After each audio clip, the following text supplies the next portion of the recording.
టీడీపీకి సంబంధించిన ఒక మనిషి గిలుకుపూడి శ్రీనివాసరావు ఏదో ఉంది అతని పేరు.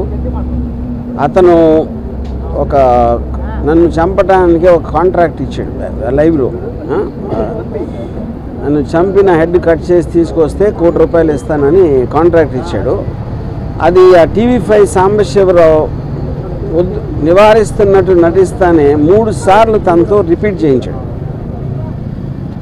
అంటే దాని అర్థం ఏంటంటే వాళ్ళిద్దరూ కుమ్ముక్కై ముందే ప్లాన్ చేసుకున్నట్టు క్లియర్గా అర్థమవుతుంది. మూడోది దాని తర్వాత కంటిన్యూ చేశాడు డిస్కషన్. దాన్ని బట్టి కూడా అది ప్రూవ్ అవుతుంది. ఇంకా ఛానల్లో ఇలాంటి వ్యక్తులను పెట్టి ఇలాంటి ప్రసారాలు చేయిస్తానంటే 100% ఛానల్ ఓనర్ బిఆర్ నాయుడు గారు కూడా దాంట్లో కాన్స్పిరసీలో చేయి ఉందనేది నా బిలీఫ్.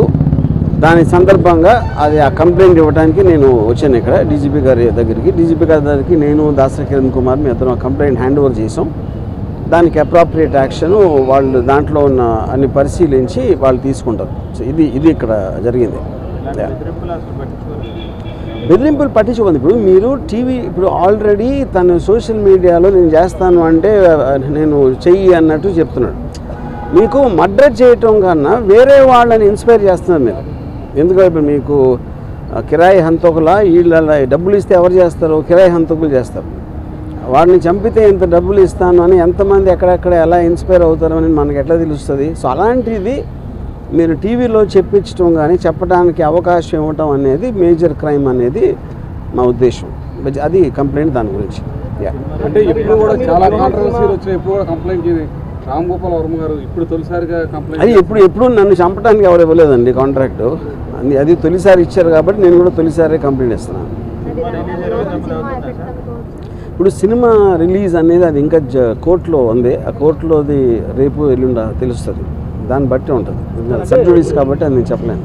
చంద్రబాబు లేకపోతే ఆ పార్టీకి వ్యతిరేకంగా వ్యూహం అనే సినిమాని జగన్ అనుగుణం తీసుకున్నారు కాబట్టి మీ మీద ఇలాంటి వ్యాఖ్యలు కానీ ఎవరైనా డిబేట్ జరుగుతుంది అనుకుంటున్నారు. ఇప్పుడు పాయింట్ ఏంటంటే పొద్దున్న లెగిస్తే లోకేష్ జగన్ సైకో, జగన్ బాబాని చంపేశాడు, జగన్ అది చేశాడు, అతను ఎవడో మర్డరు, ఇతను ఎవడో దొంగ, అతను ఎవడో స్మగ్లరు అని పొద్దున్న లెగిస్తే వాళ్ళు మాట్లాడేదే వేరే వాళ్ళని విమర్శించడం లేకపోతే ఎలిగేషన్స్ చేయటం.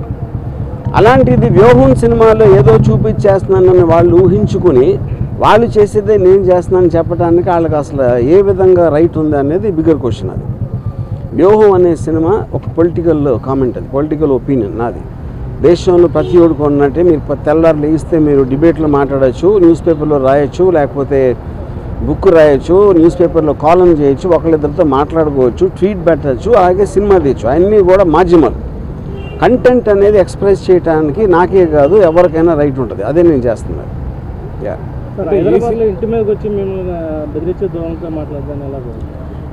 నేను అదే చెప్తున్నా. ఇప్పుడు వాళ్ళకి ప్యానిక్ అవుతున్నారా ఏంటా అనేది వాళ్ళకే తెలియాలి.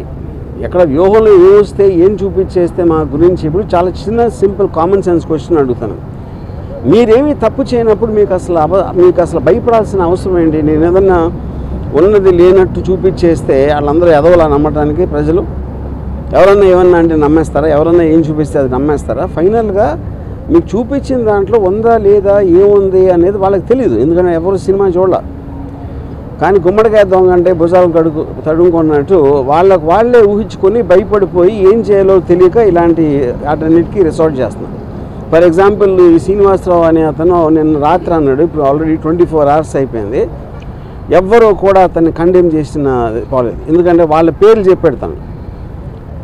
పవన్ కళ్యాణ్, చంద్రబాబు గారు, లోకేష్ అందరి పేర్లు చెప్పినా వాళ్ళు ఎవరు ఇలాంటిది మా పేరు మీద ఒకటి చేస్తున్నారని కండెమ్ చేయకపోతే అర్థం ఏంటి? వాళ్ళు కూడా అదే మైండ్ సెట్లో ఉన్నట్టే కదా.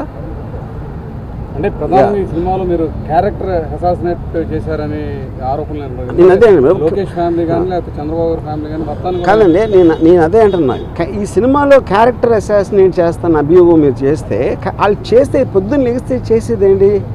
ఎవరినైనా కాదు, నేను చెప్పేది ఉట్టి జగన్ కాదు, పాలిటీషియన్ అనే ప్రతి మనిషి కూడా పొద్దున్న లెగిస్తే ఎవరో ఒక క్యారెక్టర్ అసాసినేట్ చేయటమే పనిగా పెట్టుకుంటారు. అది that is a part of life. మీడియాలో ఎవరు మాట్లాడినా ఎవరో ఒకరిని క్యారెక్టర్ అసాసినేట్ చేస్తారు. ఓకే, క్యారెక్టర్ అసాసినేషన్ కేవలం ఒక పేరు, అది లేబుల్.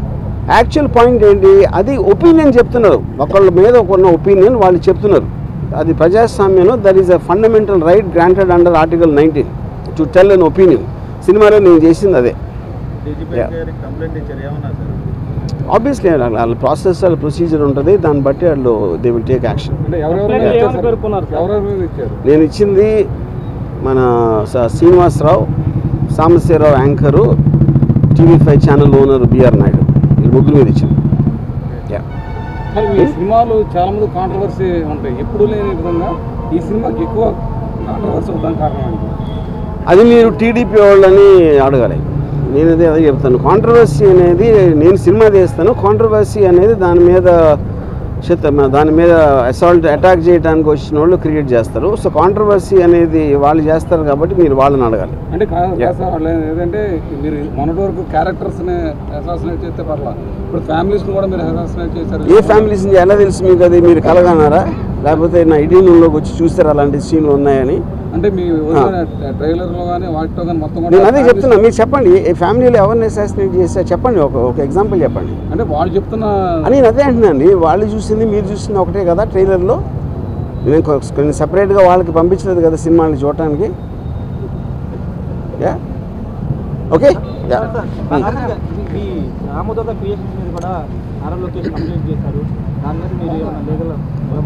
రేపు మార్నింగ్ హైకోర్టులో దాని మీద విచారం జరుగుతుంది. వెయిట్ అండ్ సీ, చూద్దాం. అనుకున్న టైం సినిమా రిలీజ్ అయితే అనుకుంటున్నారా? ఇప్పుడు అది నేను కోర్టు గురించి కామెంట్ చేసినట్టు ఉంటుంది. కోర్టు అనేది తేల్చకుండా నేను చెప్పలేను, అది పరిధిలో ఉంది కాబట్టి. Thank you.